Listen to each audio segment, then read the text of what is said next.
Unang Korinto, Kabanatang 15, mga talatang 12 hanggang 20. Nihilingan ko po na magsitayo tayong lahat sa pagbibigay galang sa pagbasa ng banal at makapangyarihang salita ng Panginoon.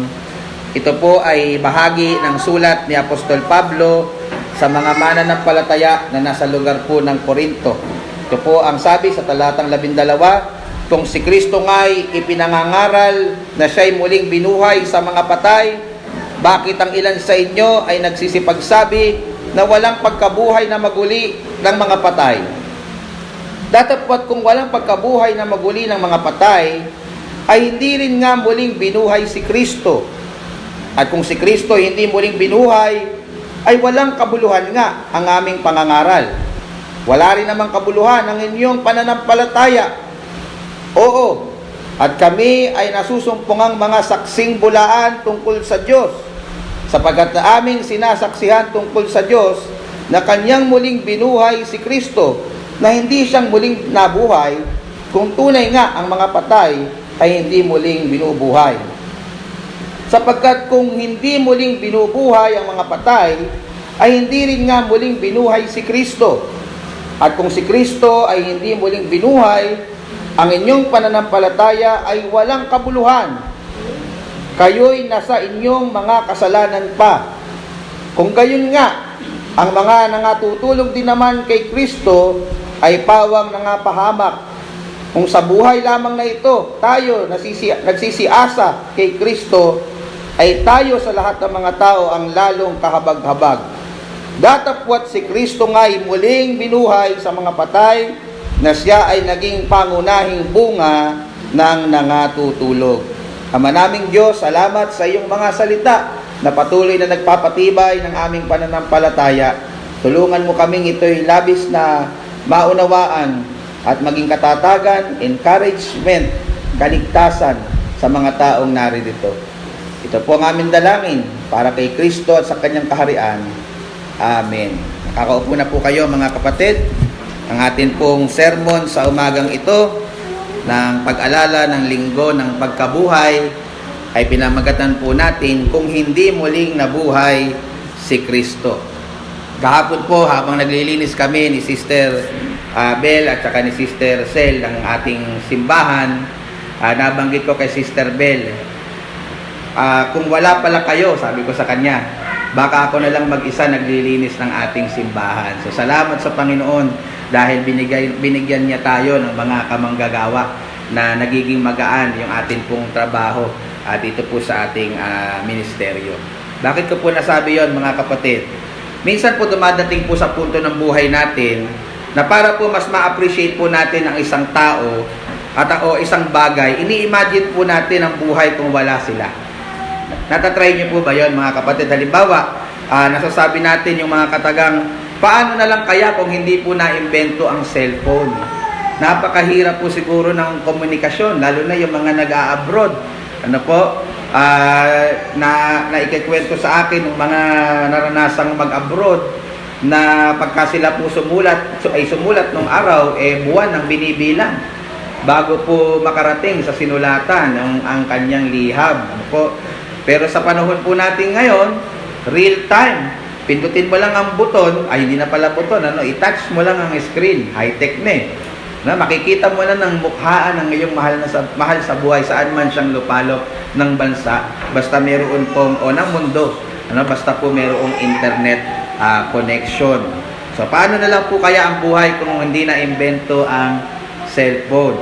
Paano na lang po kaya ang buhay kung walang internet? Yung mga bata, yung henerasyon po ng mga bata ngayon, kala mo kulang ang buhay pag walang internet.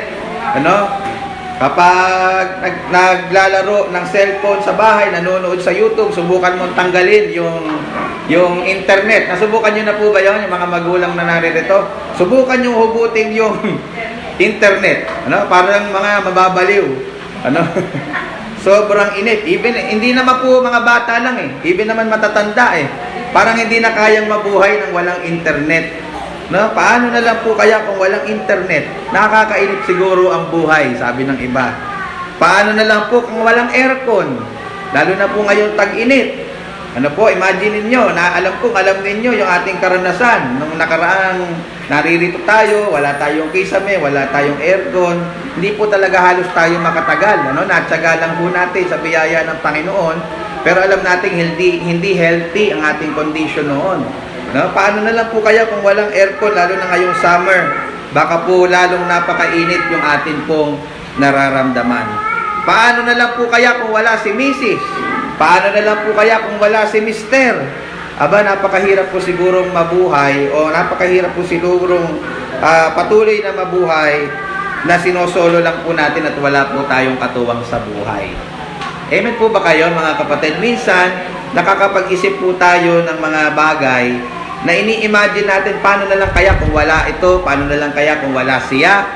And then I-appreciate po natin yung halaga ng mga bagay o ng mga tao na wala na iniisip natin kung wala sila.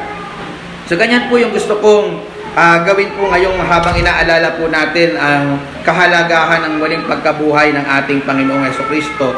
Gusto ko pong maparealize sa inyo mga kapatid ngayon kung gaano po kamiserable ang atin pong kalalagayan kung hindi po muling nabuhay ang ating Panginoong Jesus, upang mas ma-appreciate po natin yung dakilang katotohanan ng resurrection o ng muling pagkabuhay ng ating Panginoong Jesucristo. So ganyan po yung nakita kong ginagawa dito mga kapatid ni Apostol Pablo sa mga talatang atin pong pinag-aaralan. Alam niyo po, yung kabanatang 15 ng unang Korinto ay isa pong tugon ni Apostol Pablo na sa tanong o mga tanong, marami po kasing tanong na nakarating sa kanya tungkol po sa mga bagay-bagay, particular dito sa verse na ito, sa chapter na ito, tungkol sa muling pagkabuhay. So noong panahon po kasi na nasa Efeso po si Apostol Pablo, meron pong nakarating sa kanya na sulat na naglalaman po ng mga katanungan ng mga kapatid sa lugar po ng Korinto. Kaya makikita po natin kung babalik kayo sa chapter 7, in verse 1, markahan nyo yung chapter 15. Kung babalik kayo sa chapter 7, verse 1 ng 1 Corinthians, ganito ho yung mababasa ninyo. At tungkol sa mga bagay na isinulat ninyo sa akin. So meron silang ipinadalang liham kay Apostol Pablo, at yung liham po na dumating kay Apostol Pablo na mula sa Korinto ay naglalaman po ng mga katanungan. Ano po yung mga katanungan? Ito po ay ang mga sumusunod. Mga katanungan tungkol po sa pag-aasawa, mga katanungan po tungkol sa pagkain, ang mga hain sa Diyos-Diyosan.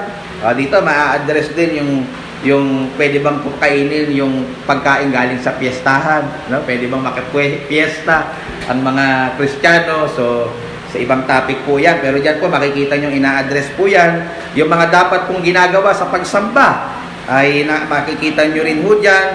Yung mga katuruan po tungkol sa muling pagkabuhay at maging mga instructions sa iglesia ng Korinto tungkol po sa pagkukolekta ng abuloy. Kung babasahin niyo po mula chapter 7 hanggang chapter 16, iyan po yung mga makikita ninyong ina-address o sinasagot ni Apostol Pablo na mga katanungan. At mapapasin po ninyo na isa sa sinasagot ni Apostol Pablo dito ay may kinalaman po sa muling pagkabuhay na makikita po natin particularly sa chapter 15. Kung saan po naroroon yung ating teksto sa umaga pong ito. So meron po kasing ilan sa mga taga-Korinto na nag-i-struggle po sa paniniwala sa muling pagkabuhay ng mga mananampalataya. Yan po yung issue. Merong mga mananampalataya, sabihin natin gano'n, sa lugar ng Corinth na hindi nila mapaniwalaan na may muling pagkabuhay ang mga mananampalataya. Hindi naman po sa hindi sila naniniwala na ang Panginoong Hesus ay hindi muling nabuhay kasi hindi sila pwedeng maging mananampalataya.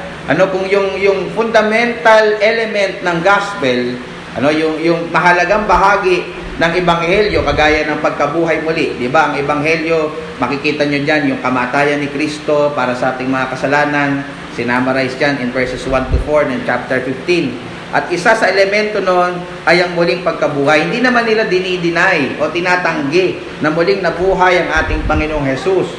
Kaya nga lang, hindi nila mapaniwalaan na tayo rin bilang mga mananampalataya ay muling mabubuhay sa kanyang muling pagbabalik.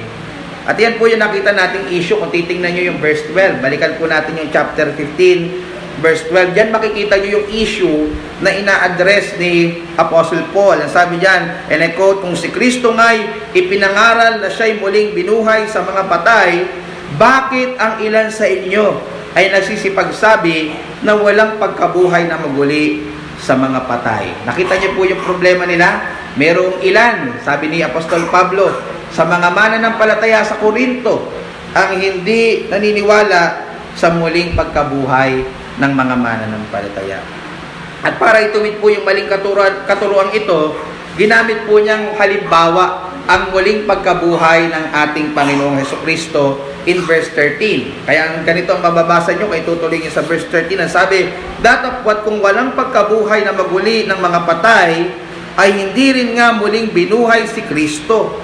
So ito po yung dahilan, kaya nung ibinuod po ni Apostol Pablo ang Ebanghelyo, mula verses 1 to 11 ng chapter 15, kung babalikan ninyo, naglaan po siya ng mahabang paliwanag tungkol sa pagkabuhay muli ni Kristo. Napansin niyo po ba? Maliit lang yung bahagi, yung tungkol sa kamatayan, pagkalibing, tapos gumugol siya ng napakahabang verses para lang ipaliwanag ang pagkabuhay muli, na ito ay na-witness ng mga apostol ni Kristo, na-witness ng mga higit kumulang 500 katao, ano po, at huli-hulihan na-witness niya mismo ni Apostol Pablo na huli na tinawag na mga apostol. Pagdating po sa verses 14 to 19, inisa-isa po niya yung mga masasamang konsekwensya kung sakaling hindi talaga nabuhay muli ang ating Panginoong Hesukristo. So I hope nakukuha niya yung line of thought dito ni Apostol Pablo.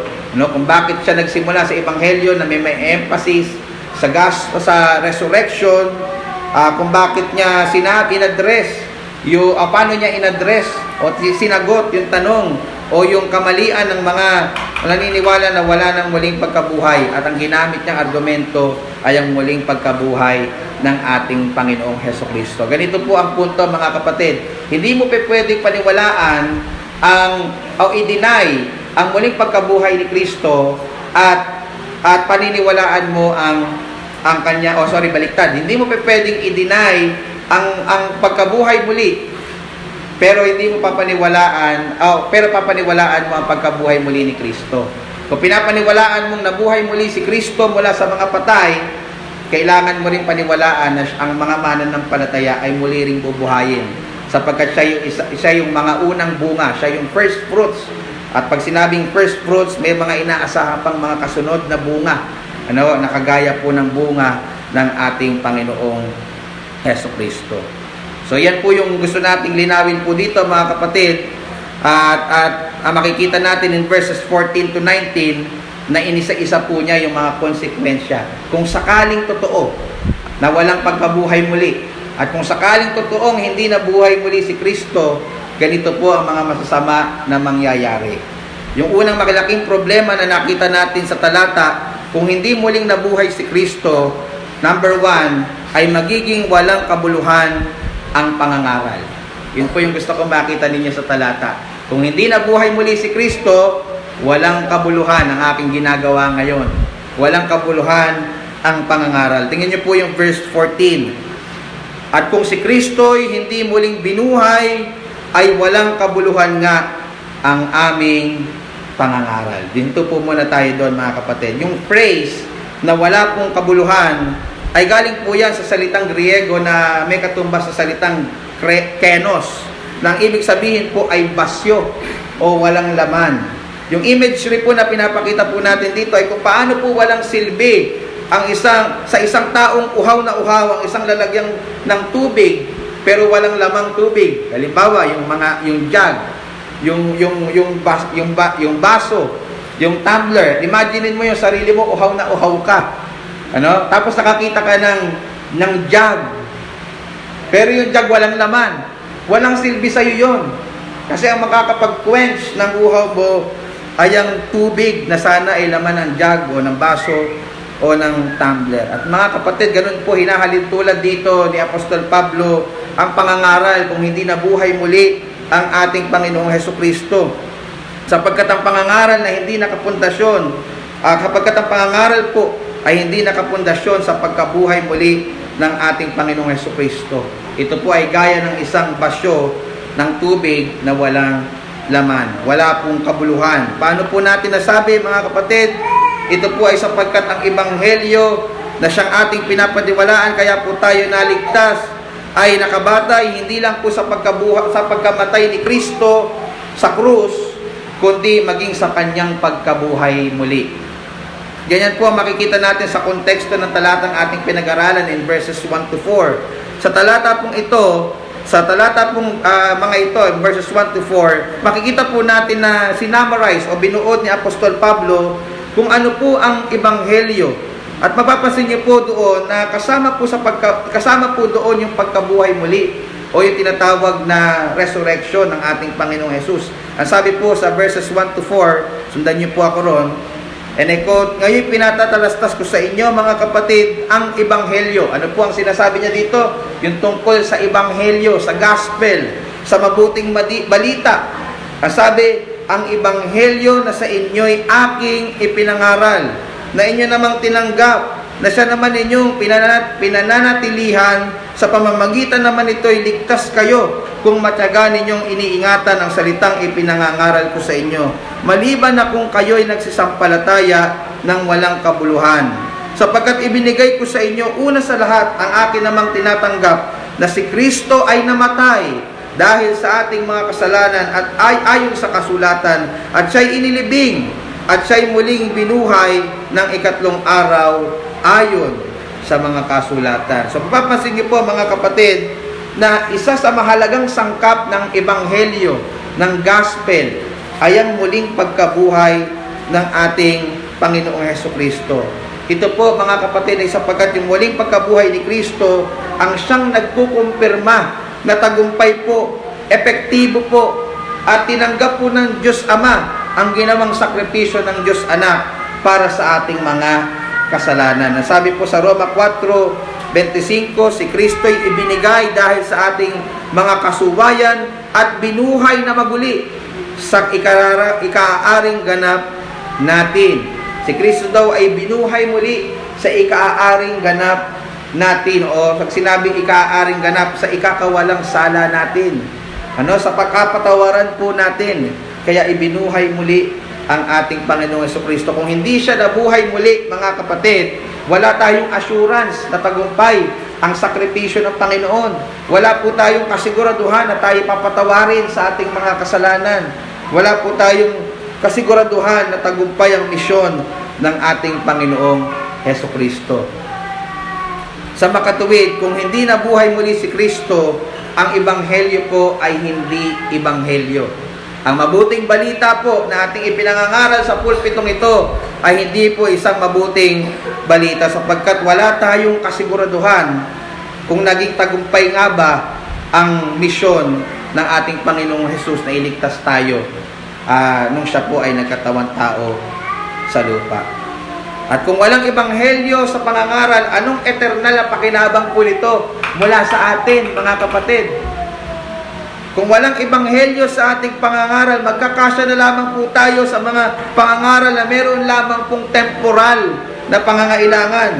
Gaya ng paano tayo magiging mabait na anak, mabait na asawa, mabait na kaibigan, paano lalago ang ating negosyo. Baka ganun lang yung ating pag-usapan sa pangangaral tuwing linggo. O paano yayabong ang ating karir, at marami pa pong bagay. Wala pong pwedeng ipangako ang mga ngaral na mga eternal na benepisyo kung ang Panginoong Jesus ay hindi nabuhay mula sa mga patay.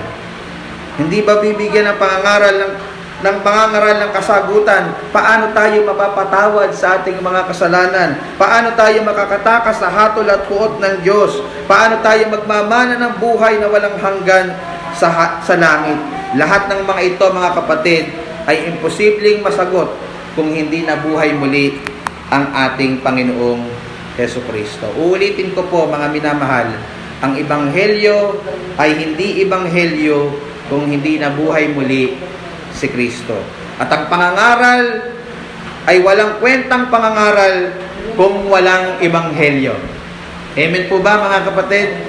Walang kwentang pangangaral kung walang ebanghelyo. Kaya po nasabi ni Apostol Pablo na walang kabuluhan ng pangangaral kung hindi nabuhay muli si Kristo. Yan po yung unang nakakatakot na konsekwensya kung hindi nabuhay muli ang ating Panginoong Hesukristo.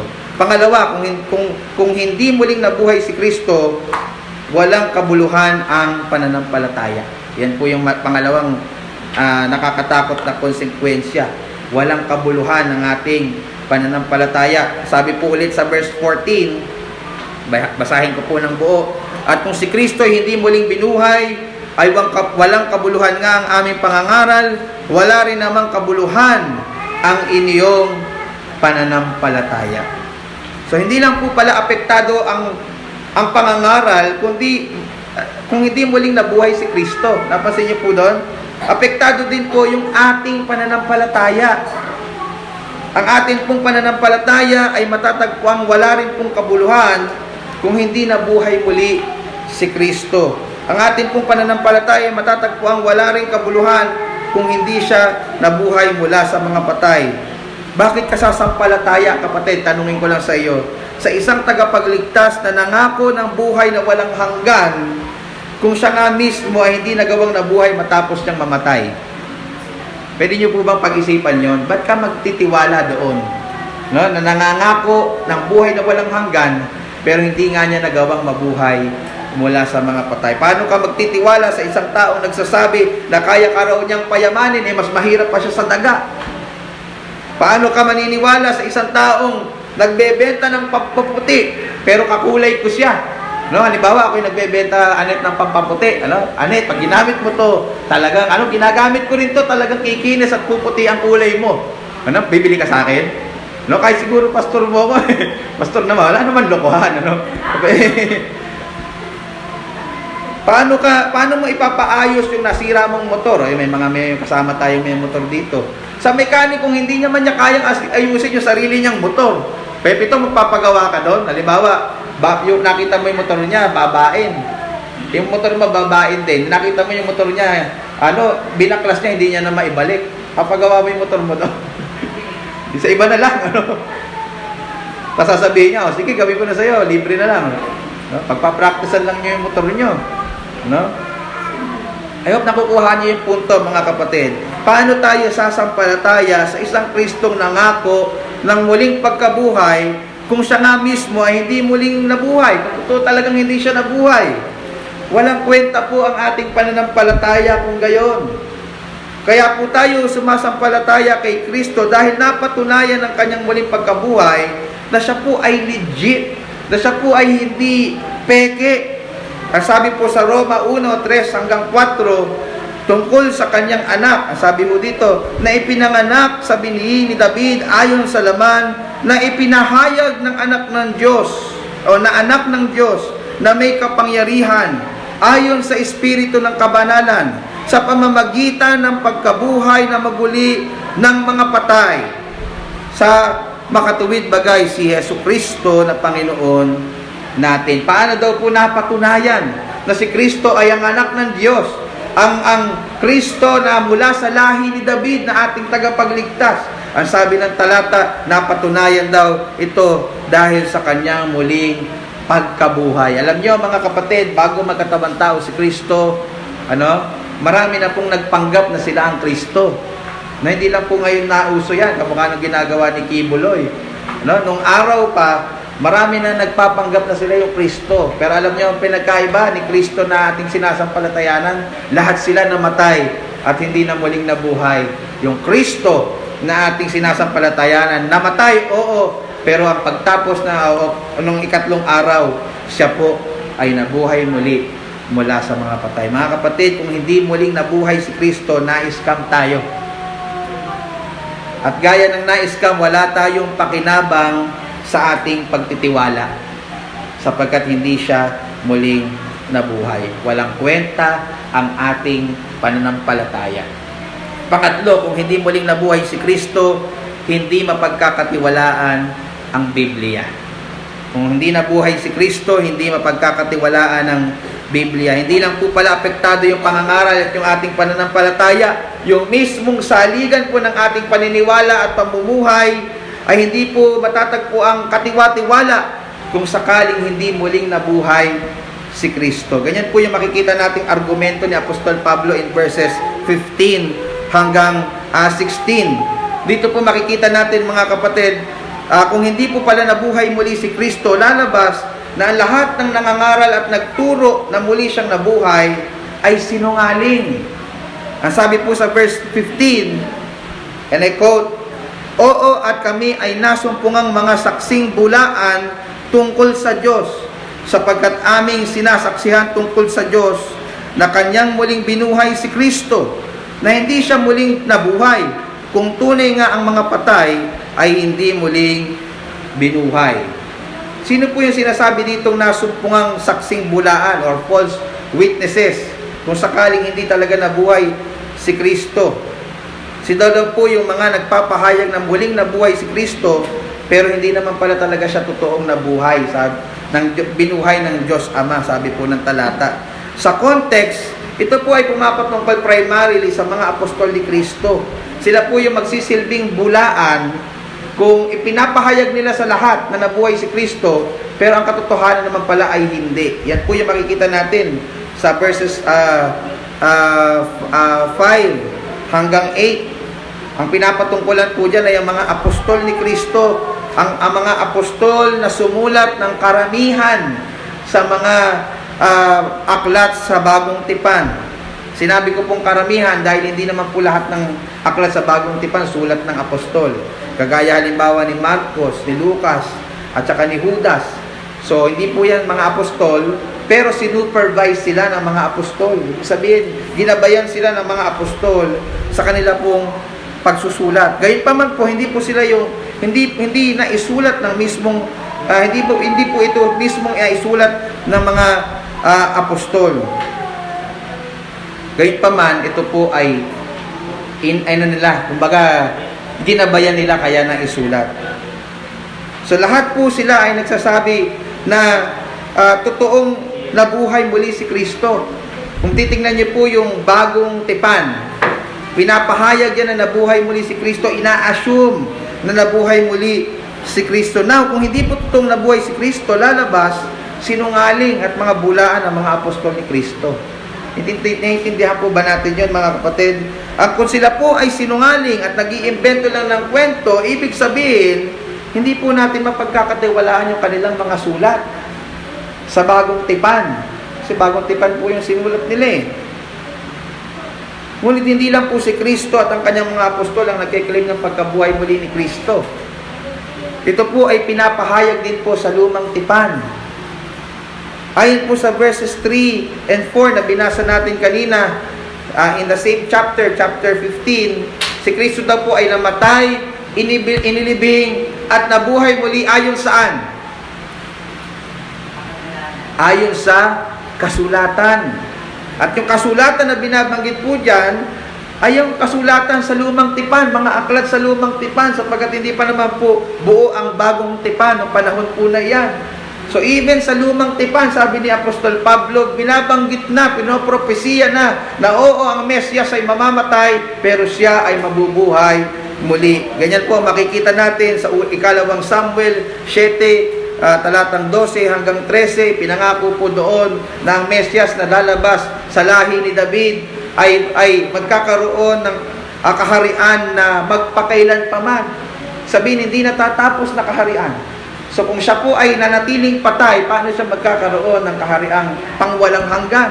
Ibig sabihin, pinopropesiya dito na ang Mesyas, bagamat mamamatay, ay mabubuhay magpakailanman. Sa awit 16, sinabi po doon ng Mesyas, ang Kristo, ay hindi iiwan ang kanyang kaluluwa sa Sheol.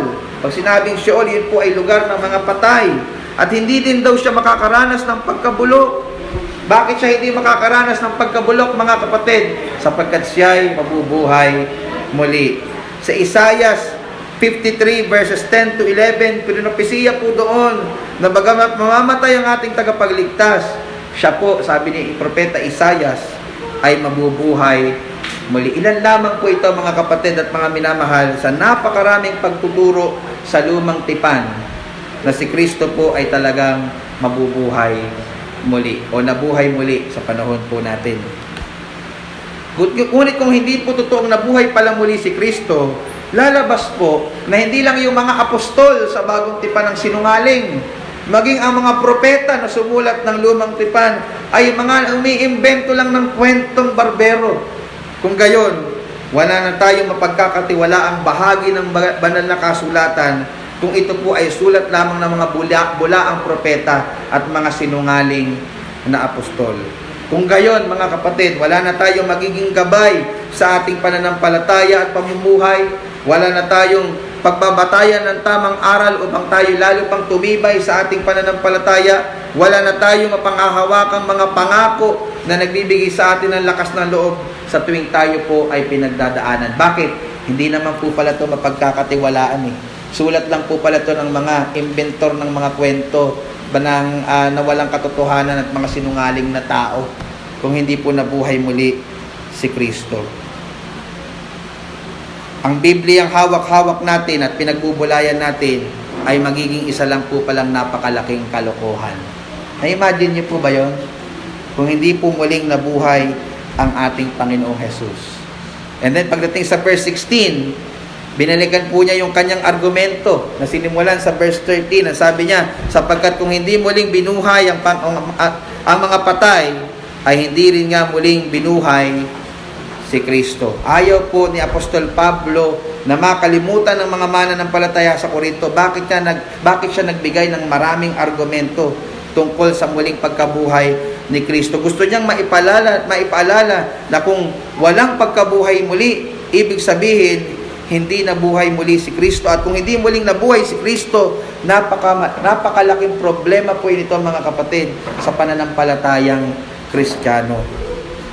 Apektado nito ang pangangaral ng mga Kristiyano, apektado nito ang pananampalataya ng Kristiyano, apektado nito ang Biblia ng mga Kristiyano. Ganun po kahalaga ang pagkabuhay muli ng ating Panginoong Jesucristo para sa ating mga Kristiyano. So naaral na po natin ang pangatlong trahedya na ating kasasadlakan kung hindi muling nabuhay si Kristo. Pang-apat po, kung hindi muling nabuhay si Kristo, 5 lang po ito, malapit na pong matapos. Kung hindi muling nabuhay si Kristo, mga kapatid, obvious po ito, walang maliligtas. Walang maliligtas. Napaliwanag na po natin ng konti kung bakit po nagkagayon, hindi po ba? Yung pagkabuhay muli ni Kristo o yung tinatawag na resurrection of our Lord Jesus Christ ay nagpapatunay na tagumpay at tinanggap ng Ama ang kanyang ginawang sakripisyo. Kung hindi po siya nabuhay muli, sabi natin kanina, mission failed ang ating Panginoong Jesus sa pagliligtas sa atin. Ganyan po yung makikita natin sa verse 17. Pansinin niyo po, sabi, at kung si Kristo ay hindi muling binuhay, ang inyong pananampalataya ay walang kabuluhan. Kayo'y nasa inyong mga kasalanan pa. Sa talata pong ito, mga kapatid, ang concern o kinakausap ni Apostol Pablo ay mga buhay pang mananampalataya. Ang kanila daw pong pananampalataya ay walang kabuluhan kung hindi po muling nabuhay si Kristo. Yung salita pong walang kabuluhan sa verse 14 na pinag-aralan natin kanina ay, sabi ko, galing sa salitang kenos, na salitang Griego. Na ang ibig sabihin po ay basyo o walang laman. Yung phrase naman po na walang kabuluhan sa verse 17 ay galing po sa salitang Griego na matayos. Na ang ibig sabihin po ay walang bunga or fruitless. Magkaiba po yon mga kapatid. Yung basyo at walang bunga. Ano po? In what sense po ng ating pananampalataya ay fruitless o walang bunga o walang kabuluhan? Ayon po sa verse 17. Tutuloy niyo lang po yung basa. Sapagkat daw tayo po ay nasa atin pang mga kasalanan. No, yung ating pananampalataya hindi magbubunga ng kaligtasan, tayo po ay nasa atin pang mga kasalanan. In other words, nasa ilalim pa rin po tayo ng hatol ng puot ng Diyos, gaya ng sinasabi sa Juan 8:21. In other words, wala pa rin tayong kaligtasan. Gaano man po kalakas ang ating pananampalataya. Sasapitin pa rin po natin yung mga sasapitin ng mga namatay ayon sa verse 18. Ang sabi po doon sa verse 18, kung gayon nga, ang mga nangatutulog din naman kay Kristo ay pawang nangapapahamak. Sino po dito yung natutulog? Hindi po dito, mga kapatid Yung natutulog sa talatang ito. Ano po ibig po na sabihin ng mga nakatutulog po dito? Yung salita po na natutulog dito ay pamalit, usong pamalit na salita nung araw na pumapatungkol sa kamatayan. Ano po? Ang tawag po doon ay euphemism. Yung salita, pinapalitan nila ng ibang salita para hindi masyadong masakit sa tainga. Di po ba? Pinalitan yung salitang kamatayan ng nangatutulog. So sinasabi po dito ni Apostol Pablo na kung hindi nabuhay muli si Kristo, yung mga taong namatay na sa pananampalataya ay pawang nangapahamak. Hindi sila napunta kay Kristo, hindi sila napunta sa langit. Napahamak po ang kanilang mga kaluluwa. At yung salita pong mga napahamak dito, mga kapatid, ay seryosong bagay. Hindi lang ito parang nadulas. Napahamak ako, nadulas ako, kaya na-aksidente ako. Yung salita pong napahamak po dito ay galing sa salitang Griego na apolume, na ang ibig sabihin po is to devote or give to eternal misery in hell. So ito po ay kapahamakan ng isang tao na kalunos-lunos at walang hanggan sa impyerno. Kung hindi po muling nabuhay kay Kristo, hindi po muling nabuhay si Kristo, ang lahat ng sumampalataya sa kanyang nangamatay, kinamatayan na yung kanilang pananampalataya, ay nagdudusa sa impyerno. At ganun din ang sasapitin natin ngayon, na tayo mga mananampalataya, pag tayo namatay, kung hindi nabuhay muli si Kristo, magdudusa tayong kasama ng mga naloko, sa kanilang pananampalataya. Kung hindi po muling nabuhay si Kristo, walang papasok sa langit. Lahat tayo ay impyerno. Walang kaligtasan. Lahat tayo mapapahamak. Walang kapatawaran. Lahat tayo ay dadanas ng puot. Walang pag-asa sa buhay na walang hanggan. Lahat tayo ay magiging miserable sa impyerno. Yan po ang mangyayari kung hindi nabuhay si Kristo. Wala pong tao na maliligtas. Panghuli po, kung hindi muling nabuhay si Kristo, ang mga Kristiyano na po ang pinakakawawang nabubuhay sa balat ng lupa. Kung hindi nabuhay si Kristo, ang mga Kristiyano na po ang pinakakawawang nabubuhay sa balat ng lupa. Verse 19, kung sa buhay lamang na ito, tayo'y nagsisiasa kay Kristo, ay tayo sa lahat ng mga tao ang lalong kahabag-habag. Paano po nasabi ni Apostol Pablo yun? Na kung hindi daw nabuhay si Kristo mula sa mga patay, tayo daw pong mga Kristiyano ang pinakakawawa na sa sanlibutan. Kasi po, kung hindi naman muling nabuhay si Kristo, ibig sabihin walang afterlife. Lahat naman po tayo dito naniniwala may buhay pagtapos ng buhay, di po ba? Kung hindi nabuhay si Kristo, walang patunay na totoo yun. Kung gayon, dapat pala'y nagsikain at nagsiinom na lang tayo, gaya ng sinasabi sa unang Korinto 15:32. Na wala naman palang afterlife, wala naman palang muling pagkabuhay. Pagkatapos nating mamatay, lahat na lang tayo mawawala, kagaya ng paniwala ng mga ateista. Ito lang talaga yung buhay natin. Di dapat pala nagpakasaya na lang tayo, ba't pa tayo naririto? Sarap-sarap pa matulog, nanay. Galing kayo sa malayong biyahe, tapos sinikap niyo pumunta rito, pagod kayo. Di ba, matulog na lang tayo. Mamasyal na lang tayo. Bakasyon pa naman ngayon eh. Ang linggo daw, tawag ng iba, session day. Magharap-harap na lang tayo. In other words, dapat pala nagpakasaya na lang tayo sa sanlibutan. Dapat pala nagwalwal na lang tayo na nagwalwal. Nag-inuman na lang tayo hanggang gumapang. Mag-travel na lang tayo kung saan-saan. Panoorin na lang natin yung gusto nating panoorin. Mag-asawa na lang tayo ng marami. Ba't ka magkakaso sa isa? Yung isa na nga lang, bungangero pa. Mag-asawa na lang marami. Ito lang naman yung buhay eh. Ubusin na lang natin yung oras natin sa pagpapayaman para may panggastos tayo sa pagwawalwal sa mga gusto nating gawin. Pare-parehas lang naman pala yung ending na mananampalataya at hindi mananampalataya eh. Lahat naman pala tayo mamamatay at bigla na lang maglalaho. Kung hindi muli nabuhay si Kristo at walang muling pagkabuhay, sana pala di na lang tayo nagtiis ng mga pag-uusig.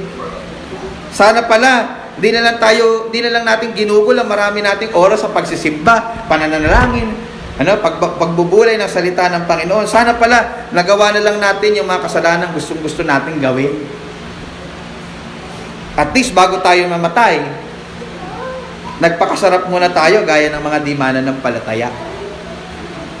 Yan po yung nakikita kong dahilan, mga kapatid, sa talata kung bakit nasabi ni Apostol Pablo na tayong mga Kristiyano ang pinakakawawang nabubuhay sa sanlibutan kung talagang hindi nabuhay si Kristo. Kasi po, umasa tayo sa wala.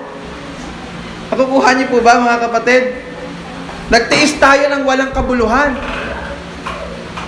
Mainam pa ang mga di naniniwala. At least wala silang inasahan. Nabuhay sila sa gusto nila. Pero tayo po na umaasa sa muling pagkabuhay ay nagtiis. Tapos mawawala lang pala tayong lahat parang bula sa dulo dahil di naman nabuhay muli si Kristo na matunay na muling pagkabuhay. So nakita niyo po ba, mga kapatid, kung gaano tayo kamiserable kung hindi nabuhay muli si Kristo? Kung hindi na muli nabuhay si Kristo, walang kabuluhan ang aking pangangaral, walang kabuluhan ang inyong pananampalataya, hindi mapagkakatiwalaan ang ating Biblia, walang maliligtas, at tayo pa po ang pinakakawawang nabubuhay sa sanlibutan.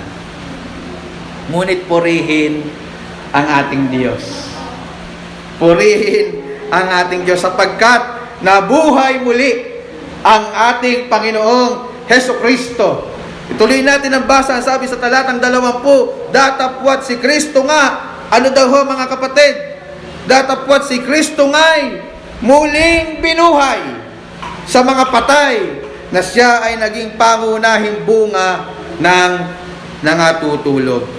Purihin, dakilain, luwalhatiin ang pangalan ng ating Diyos at tagapagligtas na si Jesus. Sapagkat hindi siya nagapi ng kamatayan, ang kuweba kung saan siya inilibing ay walang laman. Siya ay nabuhay muli sa ikatlong araw. Kung gayon, mga kapatid, may kabuluhan ang aking pangangaral, may kabuluhan ang iyong pananampalataya, mapagkakatiwalaan at maaasahan ang salita ng Diyos, may pag-asa sa buhay na walang hanggan. At tayo po bilang mga mananampalataya ay hindi miserable, hindi kawawa. May tayo po ay ang pinakamapapalad na tao sa balat ng lupa, sapagkat alam natin na sa kabila ng ating paghihirap, sa kabila ng ating pagtitiis, sa kabila ng ating pakikibaka sa pananampalataya, ang lahat ng mga ito ay hindi mawawalan ng kabuluhan. Ang sabi po ni Apostol Pablo sa konteksto, sa verse 58, kaya nga, mga kapatid kong minamahal, after niya sabihin ang pagtatagumpay ng pagkabuhay muli ni Kristo, mga kapatid kong minamahal, kayo'y magsitatag, kayo'y magmakilos, na laging sumaksagana sa gawa ng Panginoon. Yamang nalalaman ninyo na hindi walang kabuluhan, hindi walang kabuluhan ang iyong gawa sa Panginoon. Purihin ang Panginoon. Kapatid, magpatuloy ka lang sa pananampalataya ng mayroong buong katagaan at pag-aasa. Hindi po nawawalan ang lahat ng ating ginagawa sa Panginoon, sapagkat ang ating tagapagligtas ay buhay at nagagarantiya na ng ating lubos na kaligtasan at muling pagkabuhay pagdating ng araw. Purihin ang ating buhay na tagapagligtas. Tayo po, mga kapatid,